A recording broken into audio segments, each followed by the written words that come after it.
দয়া করে ভিডিওটি টানবেন না, উপরের ভিডিওটি একটু লক্ষ্য করুন। রক্তাক্ত স্বাধীনতার ইতিহাসকে কোনোভাবে ছোট করবেন না। আমরা রক্ত দিয়ে দেশ স্বাধীন করেছি, কারণ দান সৎকার বাংলাদেশ না। কোনোভাবে ছোট করবেন না। শেখ হাসিনা, শেখ পরিবার আর আওয়ামী লীগ বাংলাদেশ না।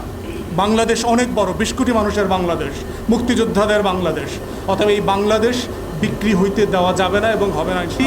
বাংলাদেশের 20 কোটি মানুষের সাথে বেইমানি করে শুধুমাত্র একটা করদ রাজ্যের মুখ্যমন্ত্রীর উপর ভরসা করে যদি আপনারা মনে করেন যে আপনারা 800 কিলোমিটার রাস্তা, 1000 কিলোমিটার রাস্তা বাংলাদেশের বুকের উপর দিয়ে চলে যাবেন, বোকার স্বর্গে বাস করছেন। শুধু বাংলাদেশের আভ্যন্তরীণ রাজনীতি দেখেন।